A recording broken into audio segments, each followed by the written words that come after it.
Mesdames et messieurs, nous entamons notre deuxième journée de cette très substantielle réunion. Nous avons déjà été largement rassasiés par ce qui nous a été servi comme nourriture pour l'esprit et pour l'âme. Et ce matin, c'est donc Monsieur l'abbé Pagès qui nous entretient d'un sujet sur lequel il s'est souvent penché. Vous êtes un spécialiste de cette question de l'islam.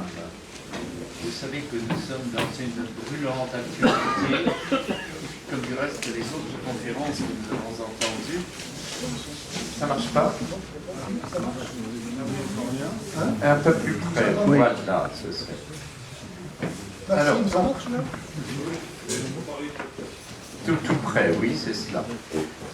Donc, je donne la parole ce matin pour la première conférence à M. l'abbé Pagès pour cette question, disais-je, qui est d'une très urgente et brûlante actualité. L'islam est-il une religion? À vous, mon père. Quelle drôle de question, n'est-ce pas? Qui aujourd'hui doute que l'islam soit une religion? Personne. Franchement, je remercie beaucoup M. Tassou, enfin le CEP, d'avoir l'impertinence et le courage d'oser poser cette question. L'islam est-il une religion? Tout le monde dit que l'islam est une religion, personne n'en doute. C'est quand même assez étonnant de ce que dans l'Occident, qui se targue d'avoir développé les sciences comme nulle part ailleurs, donc d'avoir développé l'esprit critique pour cela, qu'on accueille le discours musulman sans le remettre en question. On prend pour argent comptant ce que l'islam nous dit, sans chercher à le vérifier. C'est quand même étonnant de voir comment nous sommes déjà musulmans, c'est-à-dire soumis à l'islam. On accepte ce qu'il dit comme étant une vérité. Alors, pour répondre à cette question, l'islam est-il une religion? Je vous propose de le faire en 3 temps. Dans un premier temps, je vais exposer, j'ai choisi 10 raisons que les musulmans utilisent pour s'assurer que l'islam est une religion. Sur quoi les musulmans s'appuient-ils eux-mêmes pour dire que l'islam est une religion? Dans un deuxième temps, je soumettrai ces affirmations à l'esprit critique, à la raison donc, et dans un troisième temps, je prendrai ces mêmes raisons dans la lumière de la foi catholique. Je n'aurai pas le temps pour, dans la deuxième partie, analyser les 10 questions, les 10 raisons, pardon, et dans la troisième partie non plus, mais dans la deuxième partie, j'analyserai 6 raisons, et dans la troisième, 3 raisons. Et on fait une conclusion. Donc, que dit l'islam de lui-même? Est-il une religion? Eh bien, l'islam dit non seulement qu'il est une religion, mais même qu'il est la seule vraie religion. Quiconque désire une autre religion que l'islam ne sera point agréé, mais sera dans l'au-delà parmi les perdants. Sourate 3, verset 85. Désormais, lorsque je donnerai des chiffres comme ça, le premier chiffre sera celui de la sourate et le suivant sera celui du verset. Allah a envoyé son messager avec la religion de la vérité pour la faire triompher sur toute autre religion. 48, 28. 48, 28. Donc pour les musulmans, il n'y a pas de doute. Première raison, l'islam est une religion parce que Allah l'a dit. La vraie religion pour Allah, c'est l'islam. 3, 19. 3, 19. C'est que Allah dit la vérité. Sourate 3, verset 95. Première raison, donc, Allah a dit que l'islam est la vraie religion. Deuxième raison, l'islam est la seule vraie religion parce qu'il est la religion qui a toujours existé. C'était la religion d'Adam, ça a été la religion d'Abraham, de Moïse, de David, de Jésus, de tous les prophètes. C'est la seule vraie religion, la religion qui a toujours existé. Troisième raison, l'islam est identifié à la nature humaine elle-même. 30-30. 30-30. En sorte qu'on ne peut pas être autre chose que musulman. Si on est un homme, on est nécessairement musulman. Et cela en raison d'un pacte que tous les hommes ont conclu avec Allah avant même leur création. 772. Quatrième raison, l'islam est la vraie religion parce qu'il vient historiquement après le christianisme. De même que lui, le christianisme est venu après le judaïsme. C'est dans l'ordre des choses. Cinquième raison, l'inimitabilité du Coran prouve son origine divine. Dans le Coran, souvent Allah lance ce défi au lecteur: apportez donc quelques versets semblables à ceci. Vous êtes incapables. Et donc, c'est la preuve que le Coran n'a pas été écrit de main d'homme. Il est donc d'origine divine, car il est inimitable. C'est la preuve par excellence. Les miracles du Coran. Aujourd'hui, ça fait fureur, n'est-ce pas, dans les réseaux sociaux. Les musulmans présentent les découvertes scientifiques comme étant déjà annoncées dans le Coran. On se demande bien d'ailleurs pourquoi ils n'ont pas annoncé avant que les découvertes scientifiques aient été découvertes. Ni même pourquoi ils n'annoncent pas de nouvelles découvertes scientifiques. Enfin, la foi en la divinité de Jésus, en la Trinité, s'oppose au monothéisme, tout simple. C'est une évidence que la foi en la Trinité est une aberration. Et que Dieu, comme le disait Anne Bernet dans sa conférence, Dieu ne peut pas avoir assumé les limites de la condition humaine. C'est contraire à l'idée même, au concept même de Dieu. La Bible a été falsifiée. Donc c'était nécessaire qu'une autre religion vienne avec le Coran. Jésus lui-même a annoncé la venue de Mahomet. 61-6. 61-6. Dixième raison, tout simplement parce que l'Oumma, c'est-à-dire la communauté musulmane, est la meilleure des communautés. Sourate 3, verset 110. On peut encore en trouver d'autres. Les chrétiens adorent des statues, etc. Mais il faut bien se limiter. Deuxième partie, donc, on va analyser quelques-unes de ces raisons au moyen de l'esprit critique. Première donc raison avancée par les musulmans, l'islam est la vraie religion parce que Allah l'a dit. Or, en droit, nul ne peut être à la fois juge et partie. Ce principe est destiné, évidemment, à écarter les imposteurs. Que donc le Dieu du Coran dise que l'islam est la vraie religion n'est pas suffisant pour le croire. Tout le dogme musulman repose sous cette affirmation que Dieu est et qu'il est un. Or, si Dieu est et s'il est un, il est donc seul à être. C'est pourquoi en islam, l'altérité est impensable et doit donc disparaître. Celle de la créature vis-à-vis du créateur, la créature doit s'écraser devant le créateur, la femme devant l'homme, le non-musulman devant le musulman. L'altérité est impensable. Parce que le dogme unique de la foi musulmane, de la croyance musulmane, c'est d'affirmer que Dieu est et qu'il est un. Et donc logiquement, il est seul à être. Il monopolise la totalité de l'être. C'est pourquoi il ne peut pas y avoir d'esprit critique en islam. C'est pourquoi les sciences n'ont jamais pu se développer en islam. Parce que le monde est impensable. Rien n'existe qu'Allah. Deuxième raison, l'islam est la seule vraie religion parce qu'il est la religion qui a toujours existé.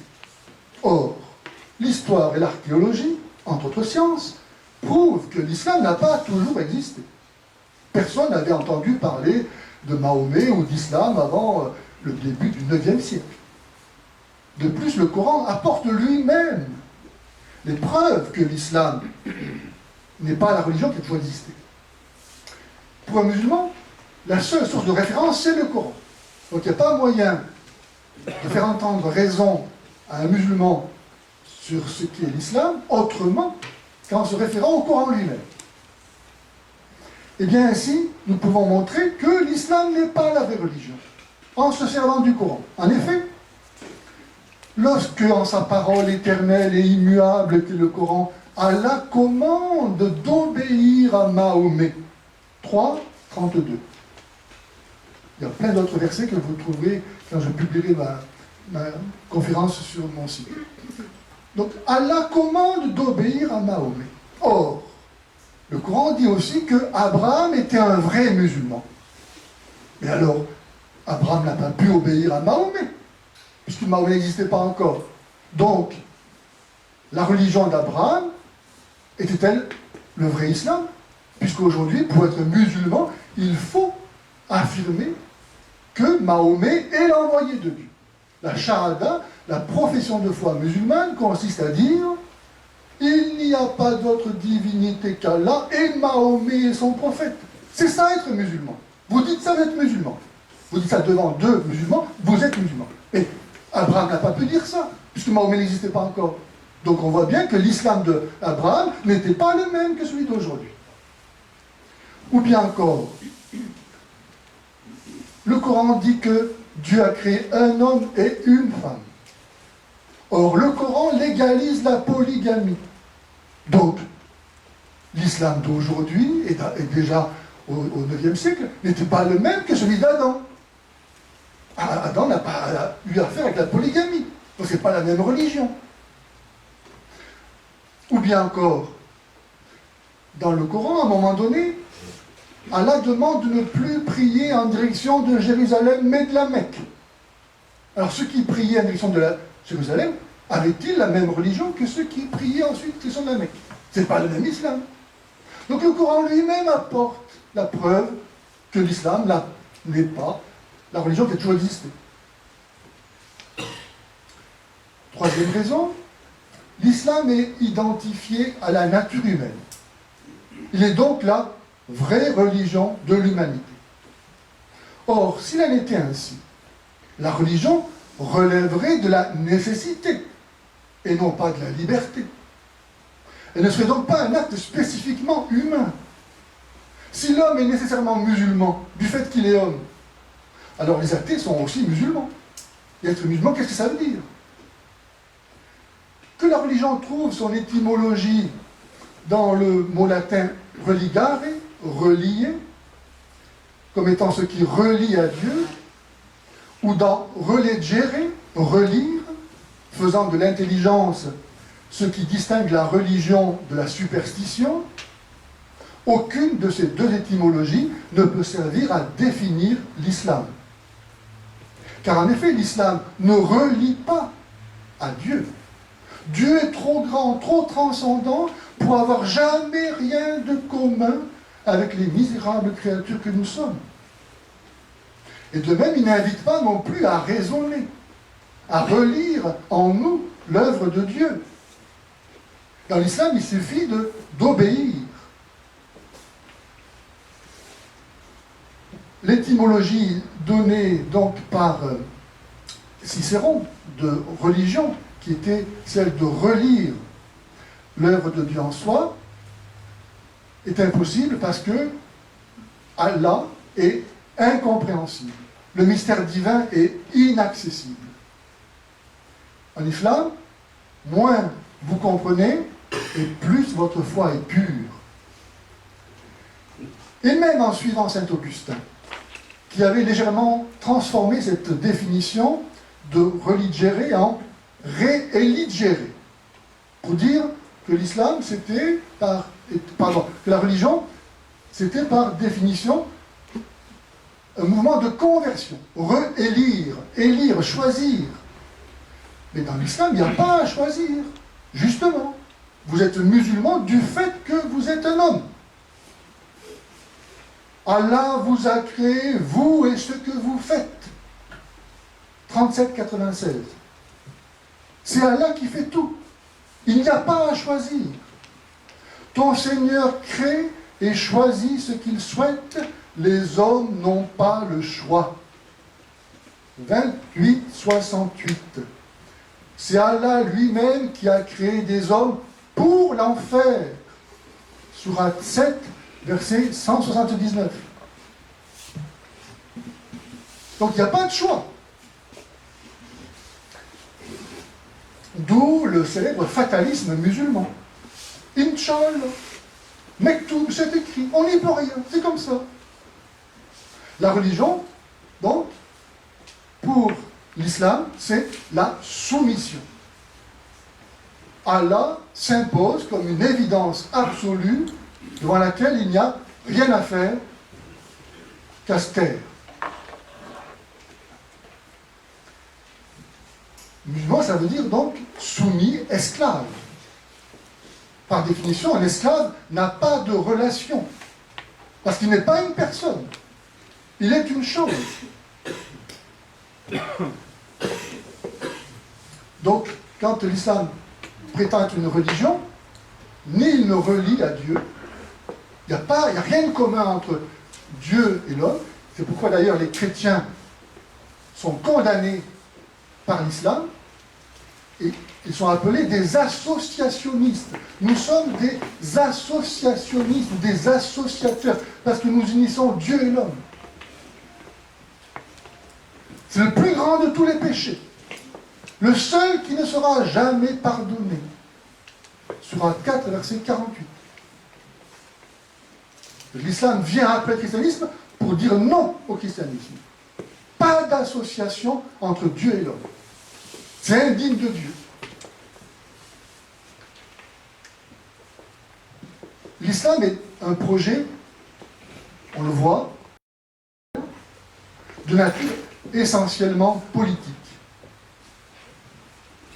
Tout doit être soumis à l'ordre d'Allah, qui se révèle par son Coran, où tout est consigné. Il n'y a besoin de rien d'autre que du Coran. Tout est dans le Coran.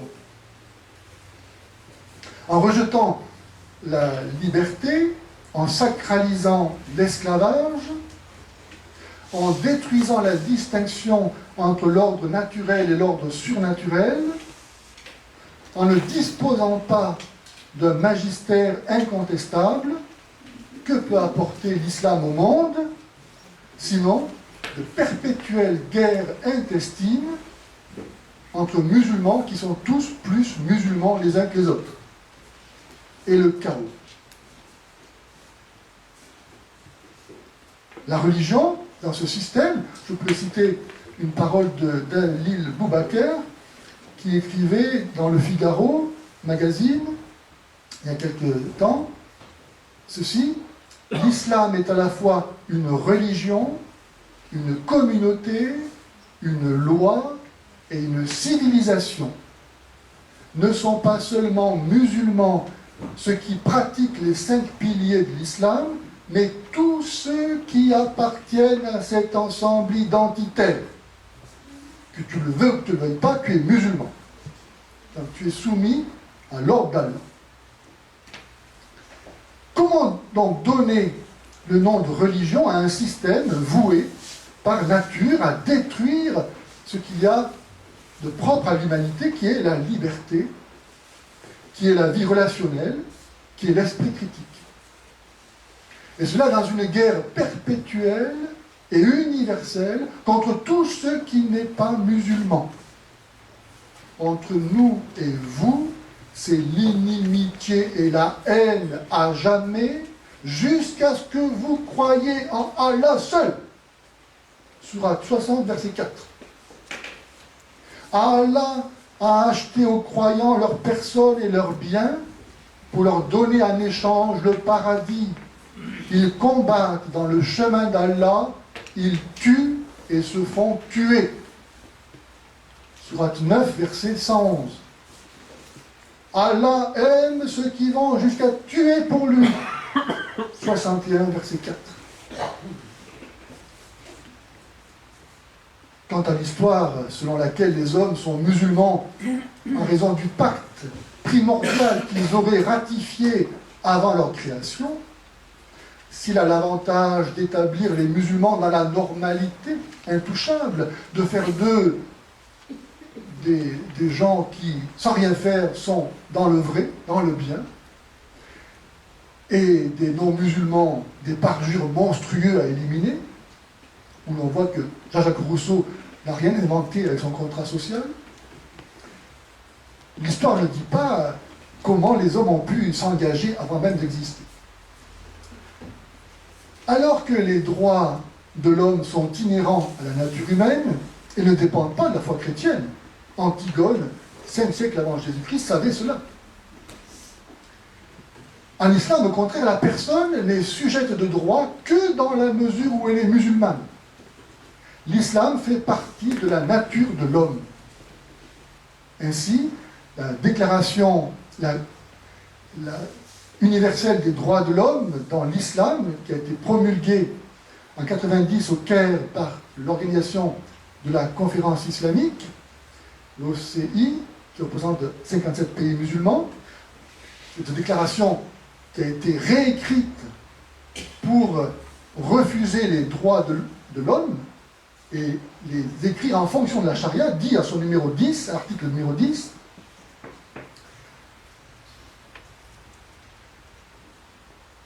que l'islam est la religion naturelle de l'homme. Autrement dit, ceux qui ne sont pas musulmans, ils sont anormaux. Ce qui implique qu'être musulman ne relève donc pas d'un acte de liberté, comme je disais, et n'est donc pas véritablement humain. Et qu'appartenir ou se convertir à une autre religion est contre nature et doit donc être légitimement éliminé. L'islam ne connaît pas la loi naturelle, participation de la raison humaine à l'éternelle loi divine, connaissance qui donne de coopérer de façon consciente, libre et responsable à l'ordre de la providence divine. La seule loi que connaît l'islam, c'est la charia.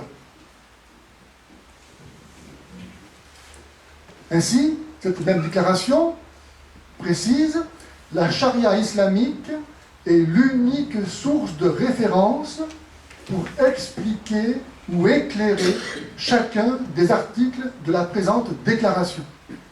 Article 25. Et la formule « à moins que la charia n'en dispose autrement » ponctue la plupart des articles.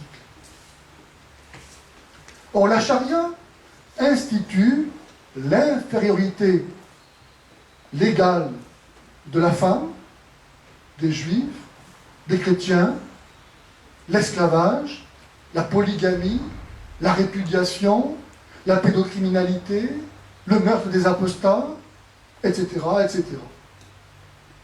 Lorsque les nations occidentales acceptent sur leur territoire des dérogations, des dispositions particulières, des aménagements, font-elles preuve de tolérance et même d'humanisme, comme elles voudraient s'en convaincre, ou bien consacrent-elles la négation des principes universels des droits de l'homme qu'elles prétendent par ailleurs défendre et promouvoir? Quatrième argument, parce que l'islam vient chronologiquement après le christianisme, c'est la preuve qu'il lui est supérieur. Un argument massu. La plupart des musulmans sont convaincus que puisque l'islam vient après le christianisme, c'est une bonne raison pour être musulman. Or, il faut dire aux musulmans que tout ce qui est postérieur n'est pas nécessairement supérieur. La décadence, la pourriture, la déchéance, la ruine, ça vient toujours après un état de perfection que ça corrompt. La haute cour administrative d'Égypte, pour refuser l'inscription de la nouvelle religion sur la carte d'identité d'un Égyptien s'étant converti au christianisme, a justifié son refus en disant « Les religions monothéistes ayant été envoyées par Dieu selon un ordre chronologique le fait de revenir de la religion la plus récente à une plus ancienne n'a pas de sens. Ce qui est postérieur n'est pas nécessairement supérieur. Le mensonge vient toujours après la vérité. Si ce qui est postérieur était nécessairement supérieur, si c'est le principe qui justifie d'être musulman, alors les musulmans devraient être, non pas les disciples de Mahomet, mais les disciples de Mirza Hussein Ali, qui a fondé la religion Baha'i en 1963. Ou bien encore mieux, de Mirza Ghulam Ahmed, qui fonda l'ahmadisme en 1989. Ou bien de n'importe quel autre contemporain qui ne manquera pas de dire lui aussi qu'il est un envoyé de Dieu. Se légitimant du fait qu'il vient après le christianisme, et donc lui serait supérieur, selon la logique du progrès, l'islam cependant renie aussitôt ce principe en revenant à la situation d'avant le christianisme, puisqu'il soumet tous les musulmans à la loi judaïque. Ne pas manger de cochon, la pie des femmes adultères, être circoncis, etc. Alors, il faut le savoir, c'est un progrès. En prétendant n'être rien d'autre que ce qu'était le christianisme originel, l'islam nie la différence essentielle entre christianisme et islam, que seule l'histoire peut produire et expliquer. Dans l'islam, il n'y a pas d'histoire. L'histoire est écrasée. C'est comme ça que la Vierge Marie est la sœur d'Aaron, le frère de Moïse, qui a vécu 1400 ans avant elle. Et tout est comme ça. En fait, c'est un mythe où on a l'impression qu'on fait référence à des personnages connus de la Bible ou à l'histoire, mais il n'y a pas d'histoire. C'est le temps d'Allah qui s'impose, c'est-à-dire un temps qui n'a pas de succession. On est écrasé par l'immanence, la transcendance de Dieu. Le musulman vit, non pas dans l'histoire, car le Coran existait avant la création du monde, il vit donc dans le temps de Dieu. L'islam se donne la mission de conduire l'humanité à son âge d'or, qu'aurait été la geste de Mahomet au 7e siècle.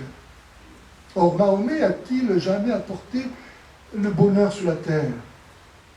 Comment donc les musulmans peuvent-ils penser faire mieux que lui? Si l'islam n'a pas conduit au bonheur, ce ne peut être qu'en raison de l'infidélité des musulmans. Et c'est ainsi que culpabilisés et manipulés, ceux-ci sont tenus de suivre aujourd'hui, plus dévotement que jamais, leur maître est l'islam. Bref, en reniant le sens de l'histoire, l'islam détruit du même coup l'argument de sa prétendue supériorité qu'est sa venue après le christianisme. Cinquième raison, l'inimitabilité du Coran prouve l'origine divine de celui-ci et donc de l'islam. Outre que Allah revendique les éléments de la création comme autant de signes évidents de la vérité de l'islam, ce que n'importe quel Dieu peut faire, il présente le Coran comme la preuve par excellence de l'origine divine de l'islam, le miracle, 7-203, au point de lancer, comme je le disais à plusieurs reprises, aux non-musulmans le défi de produire un texte semblable. Il faut donc bien comprendre que toute la légitimité de l'islam repose sur cette preuve donnée par Allah lui-même de la vérité du Coran et de l'islam. Le jour où j'ai compris ça, je me suis attaché évidemment à vérifier cette preuve. Et lorsque je me suis aperçu que si Allah lance ce défi, il ne donne pas les critères pour le relever.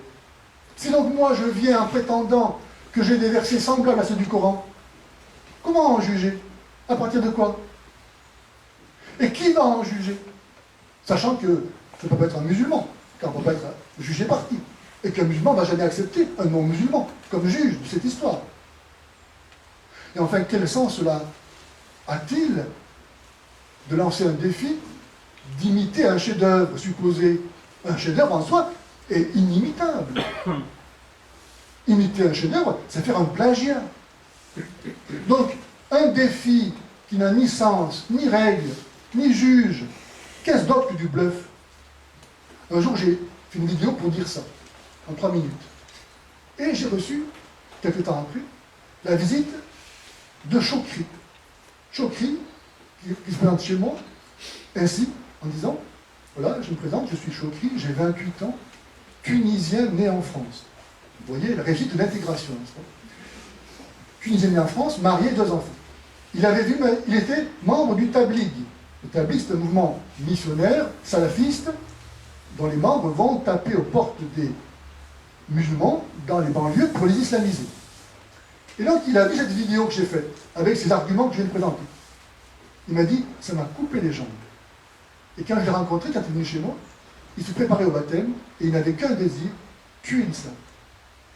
Pour dire que l'importance d'utiliser la raison face aux musulmans, pour leur montrer comment l'islam est contraire, se contredit lui-même.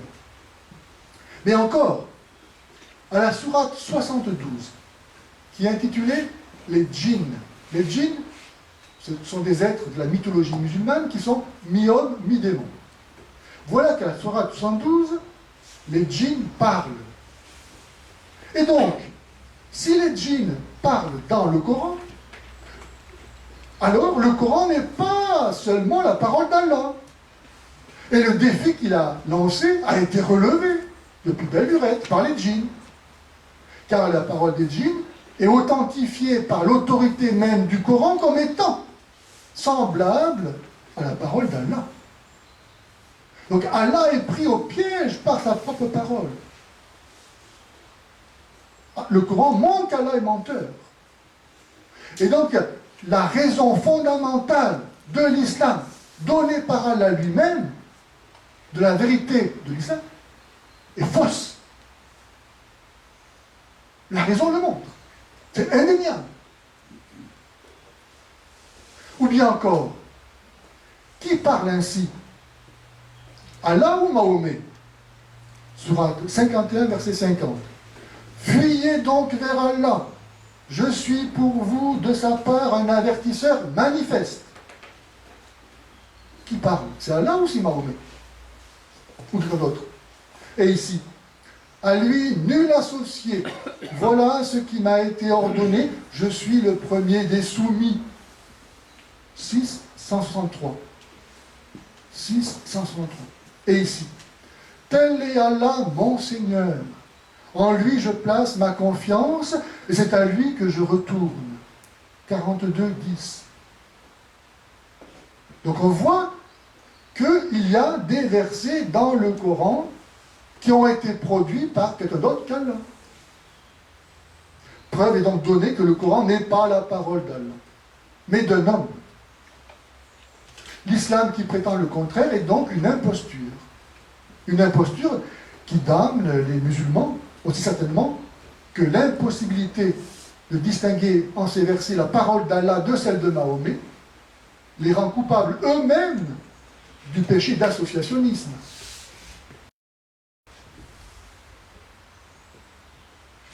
Mais encore, si le Coran est la parole de Dieu telle qu'elle est au ciel, 3.7, et que sa langue est donc l'arabe, cela signifie que Allah pense et parle en arabe. Et de même que les hommes ne parlent pas le langage des poissons, ni les poissons le langage des oiseaux, Dieu parle le langage de Dieu, qui n'est pas le langage des hommes. Chaque être vivant a son propre langage.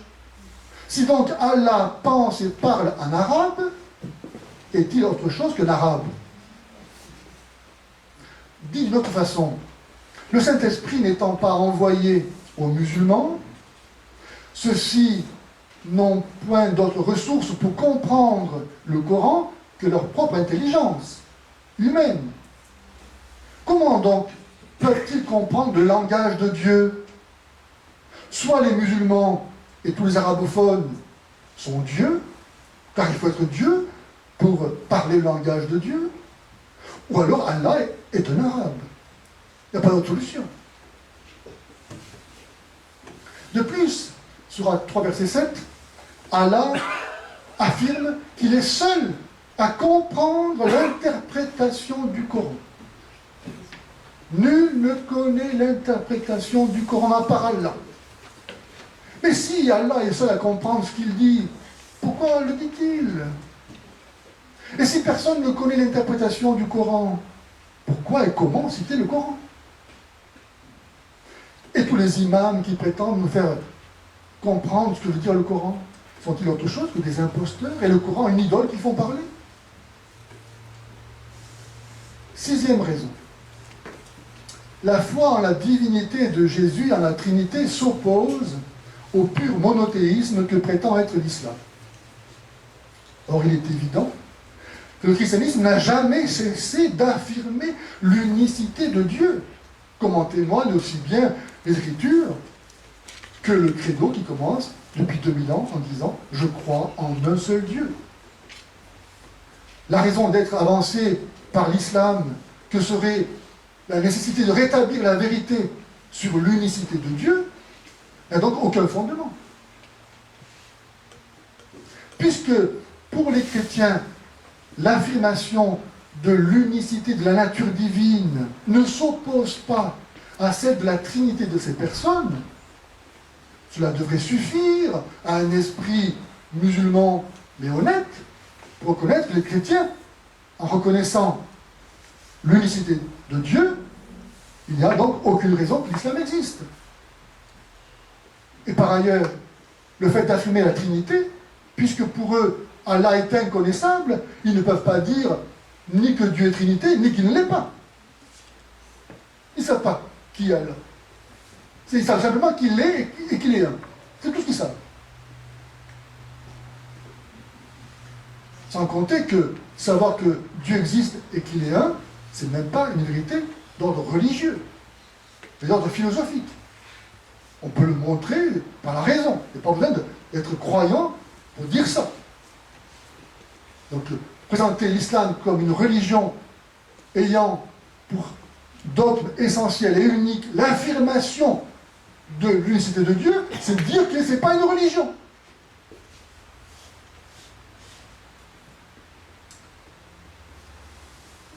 Tout ce que nous venons de remarquer conduit à définir l'islam non comme une religion, mais comme une secte. Si l'on en croit la commission parlementaire française d'enquête sur les sectes, pour qui une secte est, je cite, un groupe visant par des manœuvres de déstabilisation psychologique à obtenir de leurs adeptes une allégeance inconditionnelle, une diminution de l'esprit critique, une rupture avec les références communément admises, éthiques, scientifiques, civiques, éducatives, et entraînant des dangers pour les libertés individuelles, la santé, l'éducation, les institutions démocratiques. Eh bien, l'islam valide chacun des points de cette définition. Ainsi, groupe visant par des manœuvres de déstabilisation psychologique à obtenir de leurs adeptes une allégeance inconditionnelle, une diminution de l'esprit critique. Et de fait, l'islam utilise Allah, qu'il présente comme le seul vrai Dieu, mais inconnaissable, pour rendre vain la recherche de la vérité et l'esprit critique. Et omnipotent, tyrannique et cruel, pour imposer la soumission totale à des ordres arbitraires.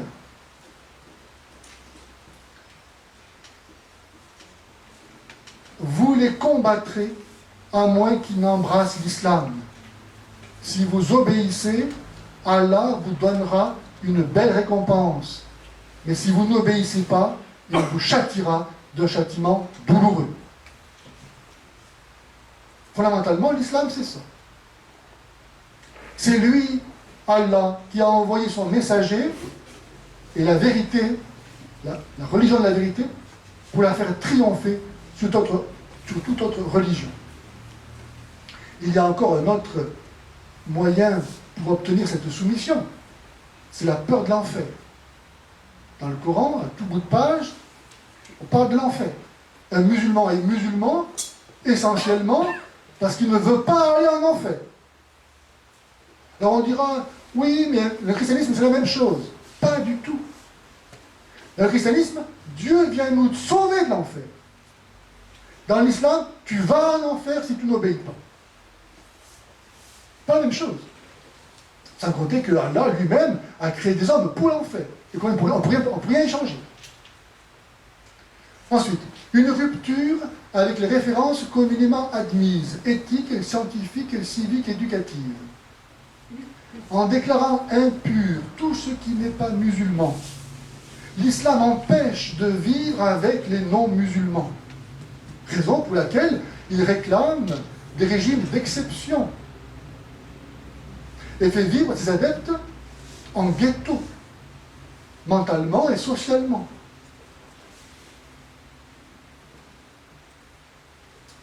Entraînant des dangers pour les libertés individuelles, la santé, l'éducation, les institutions démocratiques. Le ramadan et l'abattage halal nuisent tant à la santé individuelle que collective. L'éducation musulmane consiste essentiellement à intégrer la haine des non-musulmans, pour se distinguer d'eux. Quitter l'islam, comme je disais, mérite la mort. La charia s'oppose à notre civilisation. Je vous cite un extrait de la déclaration islamique de Alija Izetbegovic, qui a été président de Bosnie-Herzégovine de 1990 à 2000. Il ne peut y avoir ni paix ni coexistence entre la religion islamique et des institutions politiques et sociales non islamiques. La renaissance islamique ne peut commencer sans une révolution religieuse, mais elle ne peut se poursuivre et être menée à bien sans révolution politique. Notre première tâche doit être de gagner non le pouvoir, mais les hommes.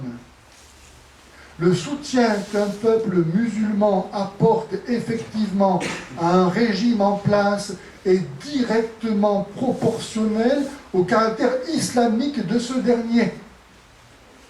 Nous devons être des prêcheurs et ensuite des soldats.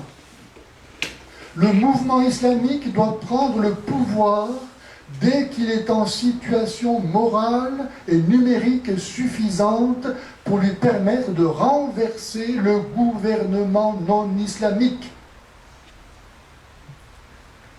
Cette seule prescription, que ce soit donc le meurtre des apostats ou ce discours-là, devrait suffire à nos responsables politiques pour déclarer l'islam hors la loi. C'est un devoir pour tout musulman d'œuvrer à l'instauration de la charia dans le monde entier. L'islam n'est pas autre chose qu'un projet politique. Et à ce titre-là, nos hommes politiques devraient considérer que l'islam vient pour détruire nos institutions et notre civilisation. Il n'est pas une religion, comme le rappelait Dominique Tasso, de l'intériorité, mais c'est une religion de l'extériorité. Il s'agit d'avoir un comportement conforme à la charia. Pourquoi nos prétendus responsables politiques refusent-ils d'en prendre acte? Troisième partie, l'islam est-il une religion au regard de la foi chrétienne? Si on prend les arguments, celui-ci, l'islam est la vraie religion parce que Allah l'a dit. À la différence des musulmans n'ayant point d'autre garantie de la crédibilité de l'islam que celle qu'ils veulent bien eux-mêmes donner au Coran, mais finalement à ceux qui leur enseignent le Coran, les chrétiens tirent la sécurité de leur acte de foi de ce que la révélation chrétienne n'est pas une réalité sui generis. La révélation chrétienne s'inscrit dans l'histoire comme accomplissement de la promesse faite au peuple hébreu, annoncée par les prophètes. Les auteurs non chrétiens rendent témoignage à la vérité de la foi chrétienne, de l'existence de Jésus. La foi chrétienne est validée, outre par les prophéties, par les miracles de Jésus, par sa conformité aux exigences de la raison, par les fruits que l'Église a produits depuis 2000 ans, par la sainteté et l'enseignement incomparable de Jésus. Il y a donc des critères objectifs qui témoignent en faveur de la foi chrétienne, de la révélation chrétienne. Dieu ne peut pas se contredire. Or, si Dieu est venu sceller avec l'humanité dans le sang du Messie l'alliance éternelle promise par les prophètes, on ne voit pas qu'il puisse ensuite nier cela. Si l'alliance est, comme Jésus l'a proclamé, nouvelle et éternelle, elle ne peut pas être changée. Donc on n'a pas à attendre, après Jésus, une autre révélation. Ce qui veut dire à saint Paul, Galates 1, 8, 9, si moi-même, si un ange est venu du ciel, vous annoncez un évangile différent de celui que nous vous avons annoncé, qu'il soit maudit. Je le répète, dit-il, si moi-même, si un ange est venu du ciel, nous vous annonçons un évangile différent de celui que vous avez reçu, qu'il soit maudit. Et donc, Mahomet, tous les imams, tous les musulmans qui nous annoncent l'islam, ils sont maudits ou non? Oui. Vous vous en mettez ou quoi? Non. Oui. Alors, bon. Alors, parce que Allah est, et qu'il est un, comme je disais, logiquement, il est seul à être. Personne d'autre que lui n'existe. Allah n'entretient donc de relation avec personne. Il est impersonnel. D'ailleurs, Allah, ce n'est pas un nom propre. Ça veut dire le Dieu. Ce n'est pas sans raison que le mot personne n'existe pas dans la langue de la révélation coranique, venu nier la foi en l'incarnation de Jésus, image visible du Dieu invisible. En islam, il n'y a que des individus, il n'y a pas de personne. Le musulman n'existe que dans le cadre de son appartenance au groupe. Le rejet de la personne, image de Dieu, dans l'islam s'exprime par l'interdiction de la figuration, par le devoir de se voiler, négation du visage qui est le reflet de l'âme. Le Dieu chrétien est au contraire en lui-même relation. Le Père, le Fils et le Saint-Esprit sont des relations subsistantes, distinctes, mais si reliées entre elles qu'elles sont ensemble le seul et même Dieu, qu'elles sont chacune personnellement. C'est le mystère de Dieu qui est amour, que Jésus nous a révélé. Dieu est un parce qu'il est amour. Et parce qu'il est amour, il est communion de personnes, famille, trinité. Seul l'amour fait que ceux qui s'aiment ne font qu'un. Et seul l'amour donne la vie. Seul le Dieu chrétien est capable de rendre compte de l'existence du monde. Car, à la différence des religions orientales, pour qui le monde est une illusion, ou pour les athées, les matérialistes, pour qui le monde est tout, l'islam ne peut pas rendre compte donc de ce que le monde existe, car si Allah existe, il est seul à être. Et seul le Dieu chrétien, parce qu'il est à la fois le même et différent, est capable de rendre compte de l'existence du monde qui n'est ni Dieu ni rien. Seul le Dieu chrétien, un et trine, est capable de rendre compte de la différence. D'où vient le principe de la différence? Le monde n'est pas Dieu, et n'est pas rien. Et dans le monde, il y a de la différence. Il y a des hommes et des femmes, des gros et des maigres, des noirs et des blancs, des petits et des grands. D'où vient le principe de la différence? Forcément, il est en Dieu. Donc Dieu n'est pas que le même. Il n'est pas que lui. Forcément. Forcément. Le Créateur, lui-même, du fait qu'il crée, il connaît la différence. Et bien seul le Dieu chrétien, parce que le Père n'est pas le Fils, que le Fils n'est pas le Père, que le Saint-Esprit n'est ni le Père ni le Fils, et que ni le Père ni le Fils au Saint-Esprit, seul ce Dieu-là est capable de produire quelque chose de différent de lui.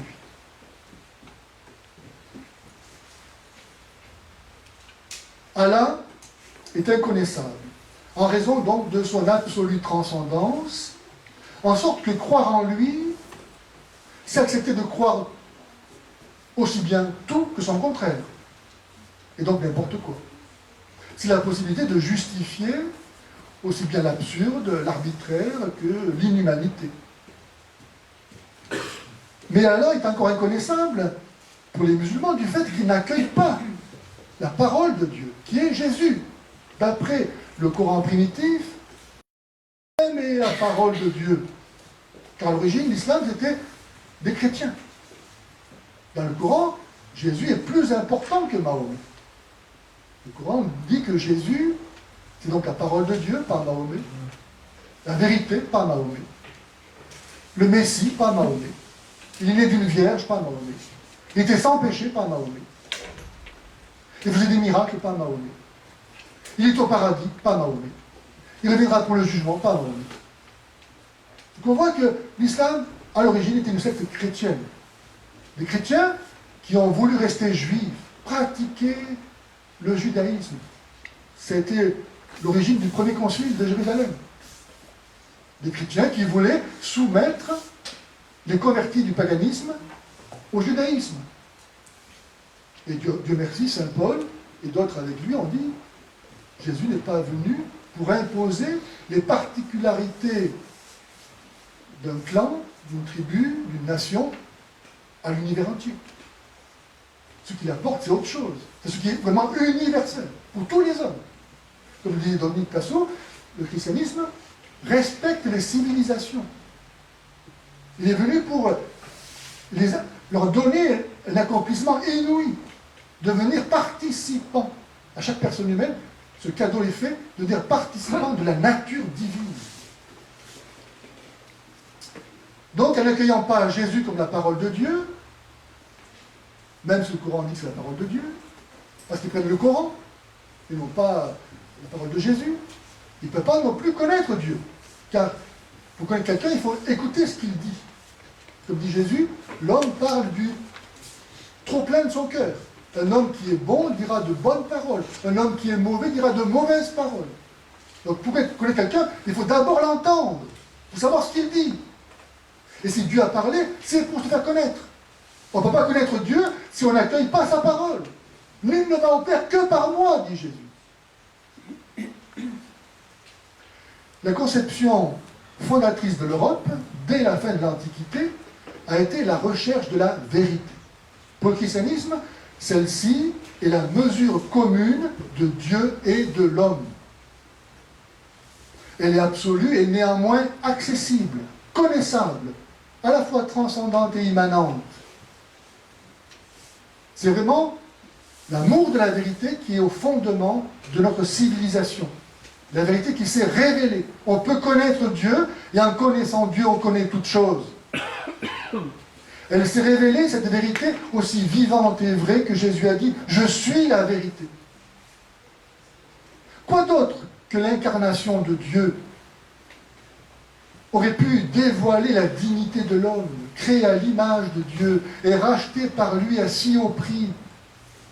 Les droits de l'homme ne sont pas nés en Occident par hasard. Parce que Dieu est la vérité et qu'il s'est révélé en Jésus, alors il est possible à l'homme de connaître la vérité. L'idée de vérité implique que le monde n'est pas une illusion, que les choses sont connaissables. Ainsi fut reconnu et fondé en Occident, et notamment grâce à l'examen de conscience dans le sacrement de la pénitence, la liberté de penser et de conscience et de critiquer, la recherche et le progrès, aussi bien que le sens de la responsabilité. on ne pouvait plus se défausser sur la fatalité ou sur le tyran pour s'excuser. En effet, l'examen de conscience, notre propre sacrement de la confession, c'est certainement l'origine, une des origines, sinon la principale, du développement de l'esprit critique. Parce que la vérité est une instance extérieure s'imposant à tous, le règne de l'arbitraire n'est plus admis. La démocratie découle de la reconnaissance que cette dignité inaliénable de chaque homme à connaître la vérité et de l'égalité de tous devant Dieu. La vérité étant par définition universelle, l'ouverture à l'universel caractérise la civilisation chrétienne. Cette conception de la vérité, accessible à la raison humaine, est totalement refusée par l'islam, pour qui Allah ne peut être que obéi et jamais pensé. Dans le christianisme, Dieu, qui est la vérité, peut être pensé et obéi. Et d'ailleurs, obéi parce que aimé, et aimé parce que pensé.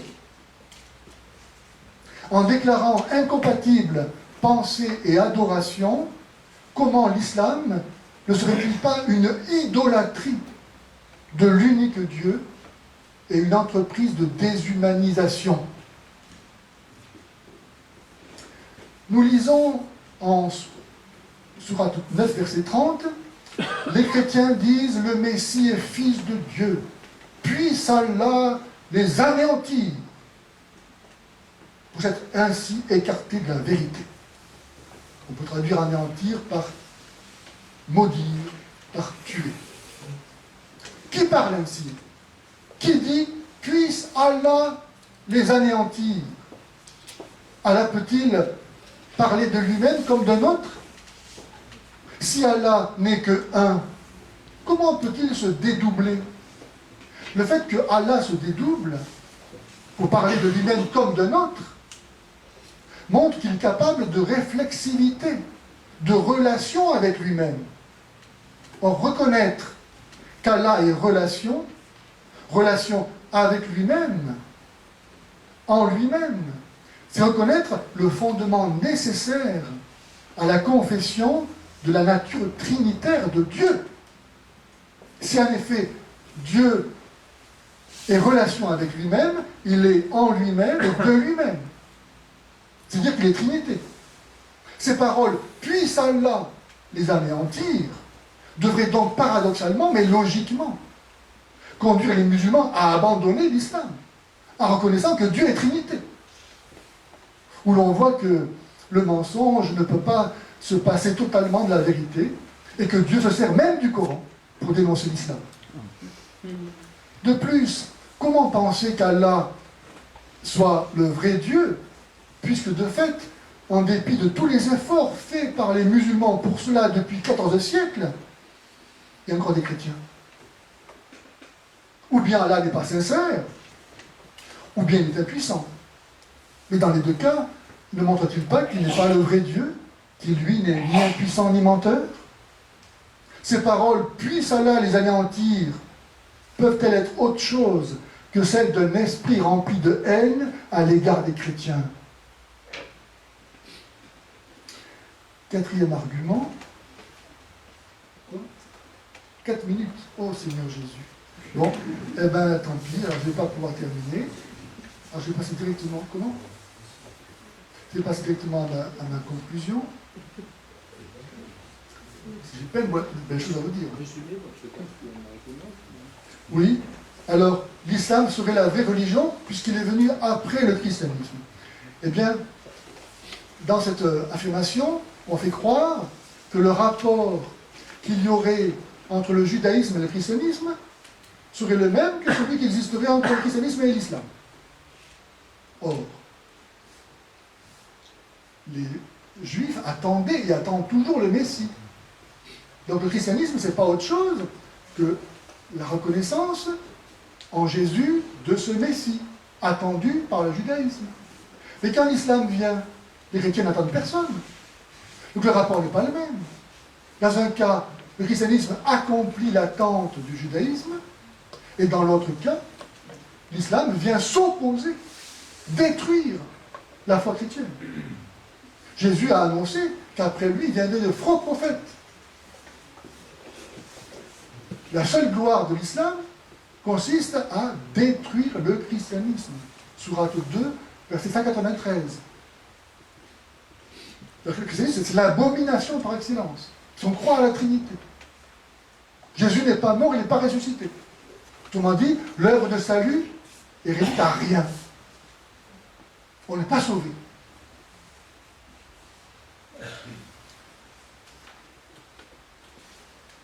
Jésus est venu pour détruire le mur de la haine qui existait entre les juifs et les non-juifs. Jésus est venu dire aux juifs, si le Dieu des juifs est le vrai Dieu, et le seul Dieu, alors il n'est pas le Dieu que des juifs, mais il est le Dieu de tous les hommes. Et c'était une raison pour laquelle les juifs l'ont rejeté, en disant, ben, si tout le monde est élu, on n'est plus le peuple élu. Donc, Jésus est venu détruire ce mur de la haine, comme dit saint Paul, entre les juifs et les non-juifs. Et l'islam vient après et réélève dans l'humanité ce mur de la haine en séparant les hommes entre musulmans et non-musulmans. Entre nous et vous, c'est l'inimitié et la haine à jamais, jusqu'à ce que vous croyiez en Allah seul. Sourate 60, verset 4.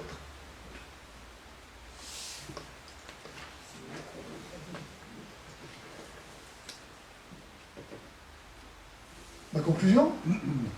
Bref, qu'a apporté l'islam au monde que le christianisme n'aurait pas apporté? Le devoir de ne pas manger de cochon? De la pudeur des femmes adultères? D'être circoncis? De haïr les impurs? De rejeter la foi chrétienne? Mais tout cela était déjà l'œuvre du judaïsme rabbinique. C'est notre antichrist. Parce que l'Église est la seule vraie religion, comme le montre le fait qu'elle seule unit de la façon la plus parfaite qui soit la nature divine et la nature humaine dans l'unique personne du Seigneur Jésus-Christ. Le fait qu'elle est la première religion universelle, on ne peut pas aller plus loin que ça, c'est universel. Et le fait que toute sa pratique se résume dans le commandement de l'amour, qui est la réponse à tous les problèmes. Alors, l'islam va être défini non pas comme une religion, mais comme l'anti-religion. Une idéologie d'autant plus démoniaque qu'elle se prétend d'origine divine. C'est pourquoi le salut de ce qui reste de notre civilisation, comme le salut de nos enfants et de nos petits-enfants, implique de ne plus considérer l'islam comme une religion et de le chasser de la vie publique comme on chasse le loup de la bergerie. Et je voudrais ici dénoncer l'hypocrisie de tant d'hommes d'église qui consiste à la fois à affirmer, avec le Concile Vatican II, que l'Église catholique est la seule vraie religion, dans le préambule numéro 1 de Nostra Aetate, et en même temps de traiter l'islam comme une religion, et qui plus est respectable. Certains vont essayer de nous vendre l'espérance selon laquelle on pourrait réformer l'islam. La réponse est non, pour deux raisons au moins. La première, c'est que l'islam est une orthopraxie garantie par le Coran, qui est aussi divin qu'immuable. Les coutumes d'Allah ne changent pas. 33, 62. La deuxième est que proposer un islam light aux musulmans serait les mépriser et se damner avec eux en leur proposant autre chose que la seule vraie religion. De même qu'il n'y a qu'un Dieu, qu'une foi, qu'un seul sauveur, un seul baptême, il n'y a qu'une seule Église destinée à unir tous les hommes et à apporter au monde la paix dans la mesure où seul ce Dieu un et trine est capable de conjuguer à la fois l'unité et la diversité. C'est le seul fondement possible à la paix du monde que d'adorer le Dieu Trinité. Nous n'avons donc pas à demander aux musulmans de croire à une nouvelle religion, à une nouvelle fausse religion, que serait cet islam light, mais à croire à celle que le Messie est venu instaurer pour leur salut et celui du monde entier, qui n'est pas avec moi et contre moi. Le Seigneur nous donne la grâce d'annoncer donc à temps et à contre-temps la vérité sur l'islam et sur la foi chrétienne. On ne peut pas être chrétien et dire du bien de l'islam. Pas même l'ombre d'une virgule. Dire du bien de l'islam, c'est forcément renier le Christ. Qui n'est pas avec moi et contre moi. Il ne peut pas être sur deux tableaux à la fois. Être pour et contre Jésus. Alors, il faut bien distinguer, toujours évidemment, entre musulmans et islam. Beaucoup, malheureusement, sont victimes de cet amalgame qui consiste à dire « Ah, mais moi je connais mon épicier du coin, il est musulman, il est très gentil. Donc l'islam, il fait des bonnes choses, voilà, ce musulman est un brave homme. » Sauf que, s'il est un brave homme, ce n'est pas en raison de l'islam, mais en raison de sa nature humaine, qui est créée bonne par Dieu. Comme dit Jésus, Dieu fait lever son soleil sur les bons et sur les méchants, et tomber la pluie sur les justes et sur les injustes. Donc les musulmans sont aimés de Dieu comme nous, et Dieu leur donne des talents et des vertus naturelles, comme à nous. Et donc si un musulman fait le bien, ce n'est jamais en raison de l'islam, toujours en dépit de l'islam. Il ne faut jamais dire du bien de l'islam. Moi j'aime tous les musulmans comme moi-même pour l'amour de Dieu, mais je hais l'islam de toute mon âme. Parce que j'aime Jésus-Christ. Amen.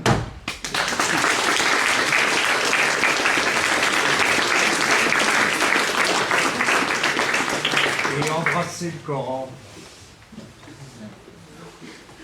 Je sais. Alors embrasser le Coran. Quand ça s'est passé en 1997, j'ai moi-même écrit à la secrétaire d'État pour demander si cette photo était authentique ou pas. Et j'ai ajouté à ma lettre que si c'était authentique, j'étais scandalisé eu égard à tous nos frères chrétiens martyrisés pour avoir refusé de faire le même geste. Je n'ai pas eu de réponse. Mais j'ai appris par une indiscrétion que Rome avait averti mon diocèse. Et donc, ça c'est une petite histoire personnelle. En tout cas, par rapport à ça, il ne faut pas être étonné outre mesure, malheureusement. Vous savez, le premier pape, lui-même, déjà, Saint-Pierre, a capitulé devant ce qui étaient les proto-musulmans. J'ai parlé tout à l'heure de ces chrétiens qui voulaient judaïser, imposer le judaïsme aux convertis. Et devant eux, Saint-Pierre s'est mis à judaïser. Donc déjà, le premier pape a baissé par voix devant les premiers musulmans. Donc il ne faut pas s'étonner aujourd'hui que malheureusement, les papes aujourd'hui continuent comme ça. C'est des dommages, mais c'est rien d'extraordinaire. Voilà. Donc, il a fait ça, c'est pas un acte magistériel, c'est un acte humain. Voilà, c'est malheureux, c'est très malheureux, parce que les musulmans ils s'en servent que de bras, dans cette photo. Ils montrent, regardez. Moi j'ai des musulmans qui me disent, mais pourquoi vous voulez me convertir à l'islam? Votre pape dit que l'islam est une bonne religion.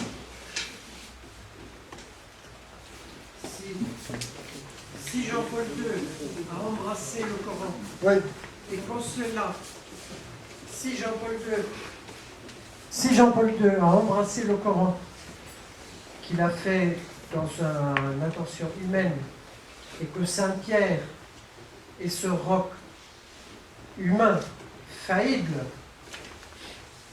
qui a été institué chef de l'Église par Jésus-Christ, l'acte de Jean-Paul II ne lui enlève pas sa dignité pontificale. Bien sûr, bravo, M. David. Le pape est infaillible pendant tout ce qu'il fait.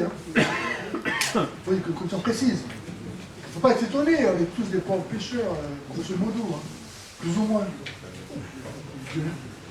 Oui. Oui, bonjour. Merci pour votre conférence. J'aurais trois questions, enfin peut-être des remarques. C'est la première, est-ce que vous pourriez nous redonner le nom de l'institution qui donnait la définition de vos sectes? Le deuxième, c'est, il faudrait que vous regardiez, c'est juste une remarque, en face de du réfectoire, il y a une petite pancarte avec la fête des franciscains. Et il faut regarder les grands témoins qui sont invités à 10h dans la fête, justement, vous serez étonnés, ce sera un petit rappel. Il y a une affiche d'une fête des franciscains en face du réfectoire, ici à la Clarté-de-Dieu, que vous regarderez, émerveillé, puis vous verrez quels sont les grands témoins. Ça vous, il y a un grand témoin. C'est ça? En fait, il y a un imam, vous verrez. Donc, ça confirme ce que vous disiez et ce que confirmait l'historienne d'hier à propos de la Reine. Et ensuite, la question, c'est la question des traductions du Coran.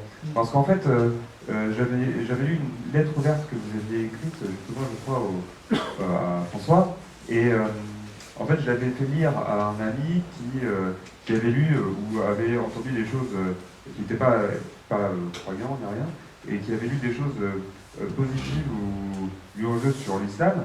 Et quand je lui ai fait lire votre lettre ouverte, il était étonné de lire les sourates que vous tiriez du Coran, en les voyant, en les considérant comme très violentes. Et lui, il n'avait pas lu ça dans l'islam. Et donc, il dans le camp. Et il claquait les yeux. Et je dis, mais je vois mal comment l'abbé Bagès peut nous tromper. Et en fait, ce qui se passe, c'est qu'à plus tard, j'ai appris qu'il y avait plusieurs traductions du Coran en fonction de pourquoi ils étaient écrits, enfin, à quoi ils étaient destinés. Par exemple, il y avait des Corans qui étaient destinés pour les fidèles, d'autres qui étaient pour les infidèles, etc. Donc, est-ce que vous pourriez nous donner quelques positions par rapport à ça? Oui. Alors, donc, je réponds un peu à la question. Donc, l'instance qui a donné cette définition des sectes, c'est la Commission parlementaire française d'enquête sur les sectes.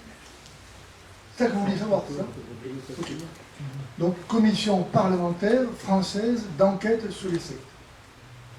Je trouve ça sur Internet. Donc, pour les traductions du Coran.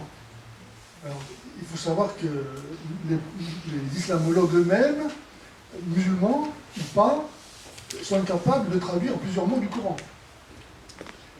D'une part. D'autre part, suivant les traductions, les numérotations varient.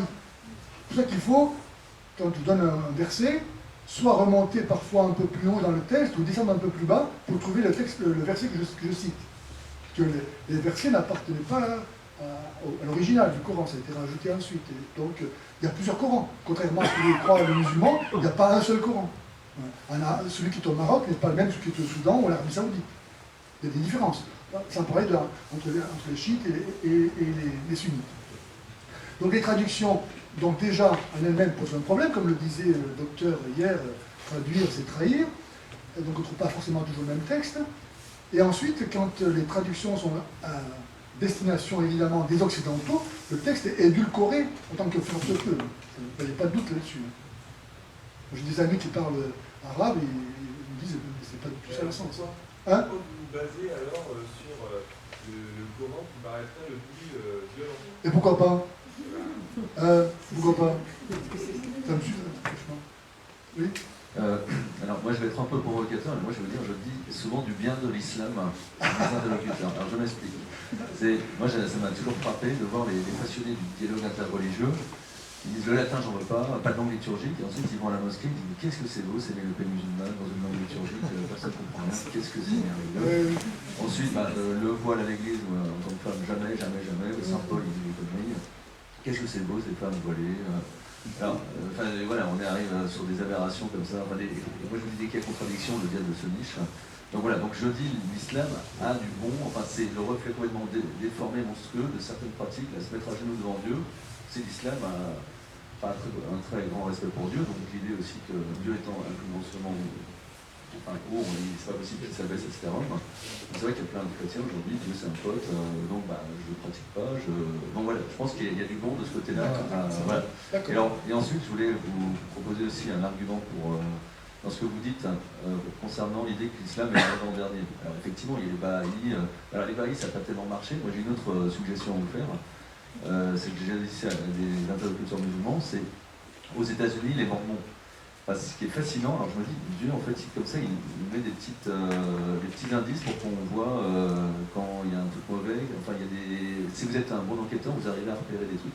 Ce qui est impressionnant dans la genèse du mormonisme, c'est que ça ressemble extrêmement à la genèse de l'islam, telle qu'elle est présentée en tout cas par l'islam. Donc Joseph Smith, là, aux États-Unis, c'est un marchand, comme Mahomet. Il va rétablir la polygamie. Il y a un ange moroni qui vient lui apporter soi-disant un texte sacré, là, le livre de Moroni. Ils vont faire une espèce de dégir, ils vont quitter l'État de New York pour aller vers l'ouest. Il y a un côté guerrier. Ensuite, ils vont finalement fonder dans l'Utah Salt Lake City, etc., etc. Et alors, pour le coup, le mormonisme, ça a bien marché entre guillemets aux États-Unis. Alors bon, pour certaines raisons, ça n'a pas tant marché que ça, mais comme Mitt Romney, qui était face à Obama, je crois la première fois où Obama a été élu, il était face à Mitt Romney, le candidat républicain, qui était un mormon. Donc pour bien montrer que le mormonisme, quand même, c'est une religion qui a une certaine importance. Alors c'est pareil, bon, j'ai rien contre, hein, mais je ne suis pas sûr que le grand monde sache ce que c'est, et puis ça va toucher un grand public. Voilà, donc c'était un argument pour aller dans votre sens. Oui, merci. Alors, l'islam, Oui, juste en écho à certains de vos propos et en écho à certaines de vos paroles et à cette de notre ami, la difficulté souvent pour nous, c'est que les musulmans sont souvent supérieurs, loin dans leur conduite, à leur religion, alors que nous, chrétiens, nous sommes tellement en dessous de la foi chrétienne. Et évidemment, ça rend des choses un petit peu difficiles, on le sait bien. Ici, il a demandé de Oui, qu'est-ce que vous proposez? Parce que hier, l'abbé Foudelin me disait qu'il y avait un déficit de 800 vocations par an en France pour être à l'équilibre entre les seuls et les prêtres. Alors qu'est-ce que... Parce que bon, il y a encore une expansion de l'islam dans le monde. Alors si les effectifs des prêtres diminuent, je veux dire, quelle est la solution? Qu'est-ce que vous proposez pour enrayer cette expansion? Mes chers amis, moi, donc la prière, évidemment, il faut commencer par ça, et puis il faut évangéliser, il faut dire la vérité. Il ne faut jamais rentrer dans le jeu aujourd'hui qui nous amène à dire que l'islam est quelque chose d'acceptable, que c'est simplement les terroristes qui défigurent le visage de l'islam. Il n'y a pas de terroristes sans l'islam. Donc il faut vraiment être ferme là-dessus. Bon, tout à l'heure j'ai cité Galates 1:8, mais je pourrais citer par exemple Saint Jean, l'apôtre de l'amour qui a reposé son cœur, sa tête sur le cœur de Jésus, qui dit dans le 2e épître, si quelqu'un vient à vous sans apporter cette doctrine, ne le recevez pas chez vous. Quiconque le salue participe à ses œuvres mauvaises. Ou bien Saint Paul, 2 Corinthiens 6, 14, 16, il dit « Quelle union entre la lumière et les ténèbres, entre le Christ et Satan, entre le fidèle et l'infidèle ?» Ou bien Saint Jude, chapitre 1, verset 23. Ceux qui hésitent, cherchez à les convaincre. Les autres, arrachez-les au feu. Et les autres, enfin, haïssez jusqu'à la tunique contaminée par leur chair. Donc vous voyez l'attitude des apôtres vis-à-vis des antichrists.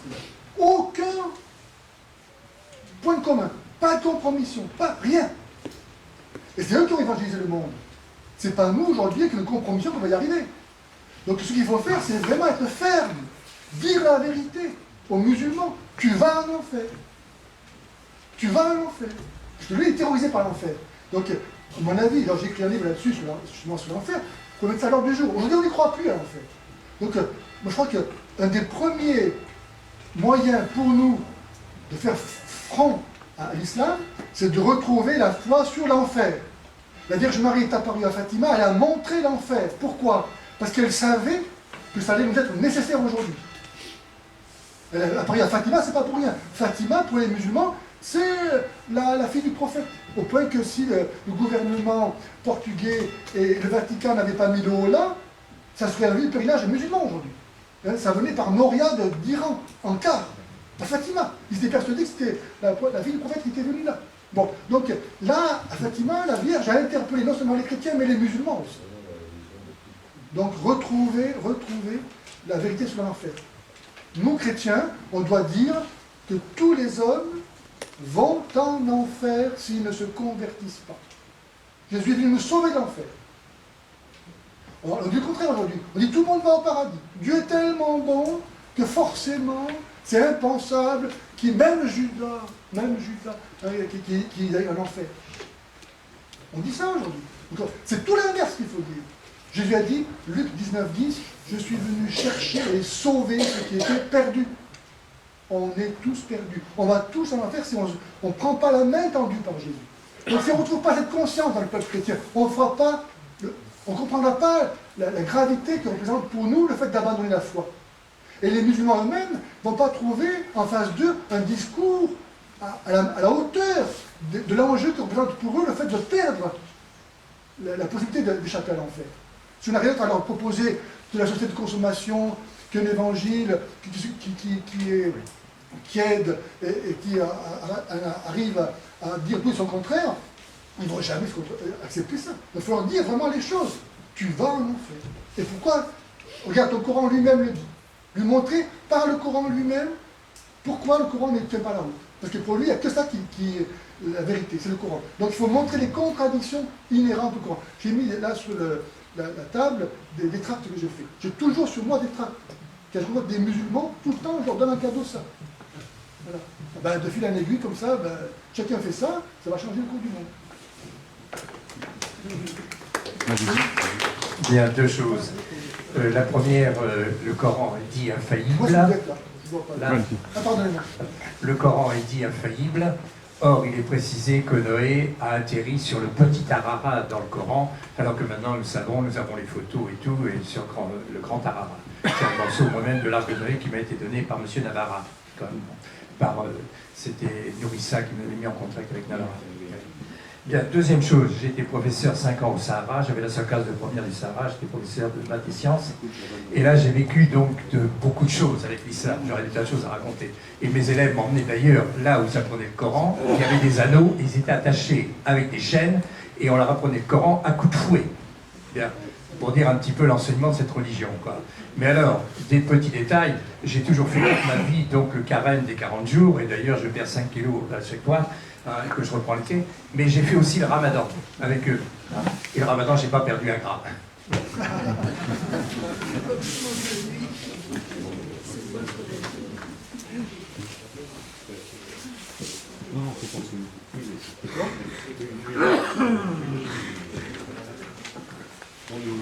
Nous donnons malheureusement tout de suite la parole au prochain conférencier, puisque